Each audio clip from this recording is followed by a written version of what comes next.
بسم الله الرحمن الرحيم waxaan bilaw doonaa insha Allah course lagu magacaabo markaasi MongoDB waxaan arki doonaa markaasi crash course yar ku saabsan database ka markaasi lagu magacaabo MongoDB hore hadii channelka aad ku tixneed wax markaasi la xiriir database ma aan soo qaadan macnaha ma aan sameynin balse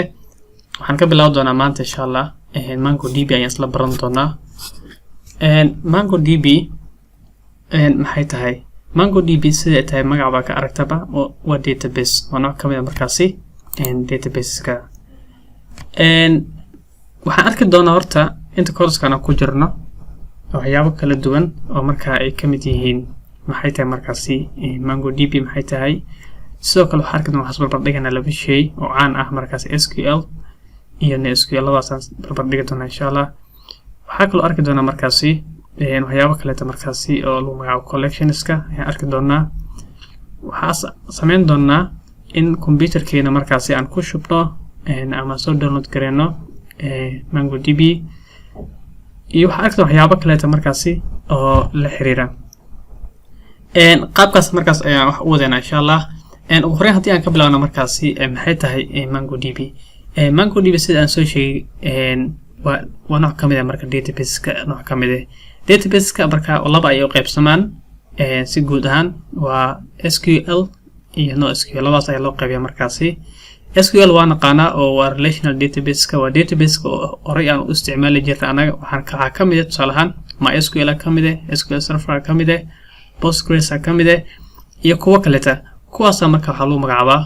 ama qaabka yihiin waa SQL balse MongoDB way ka duwan tahay MongoDB idana waxay tahay markaasi waxay ka tirsan tahay groupka NoSQL ay ka tirsan tahay NoSQL-ka database-ka ayagana waa si kala baxaan oo qaasatan waxaan arki doonaa markaasi document model-ka arkitaan document oriented database-ka arkina oo MongoDB markaasi ay ka mid tahay marka waxaan ogaanaa markaas SQL-ka in ay jiraan markaasi tusaale ahaan aan dhahnay MySQL kamid ah SQL Server kamid ah Postgres kamid ah kuwa kale tusaale ahaan dhinacan NoSQL marka laga hadlayo iyadana waxa kamid ah aan dhigi karnaa ugu horeyso ama ugu caansanna MongoDB waxa kale oo kamid ah dhigi karnaa markaasi Cassandra waxa kale oo dhigi karnaa DynamoDB aan dhigi karnaa markaasi kuwaas ayaa markaa waxa ku magacaab karnaa NoSQL DB ayaa markaasi ku magacaab karnaa MongoDB sa qoraalka ka aragtaa markaasi iyada waxay ka tirsan tahay groupka markaasi document oriented database-ka ee markaasi ay ka tirsan tahay oo ah marka NoSQL database hore wax u soo baranay qofkii markaas hore u soo bartay databases-ka wuxuu yaqaanaa markaasi qaabka markaasi u shaqeeyo SQL-ka caadiga ah markaasi relational database-ka ama relational data kuwa ahay qaabka u shaqeeyo uu yaqaanaa guud ahaan wuxuu ka koobnaa markaasi tables waxyaabo markaasi ayuu lahaay balse markii la taagan yahay MongoDB markii la taagan yahay aad ay ugu duwan tahay oo marka waxaan isticmaaleynaa waa documents ayaan isticmaaleynaa wax walba waxay noqon doonaa wax documents oo JSON ah ayaan isticmaali doonaa halka kii hore marka uu ka ahay qaab oo table ahaan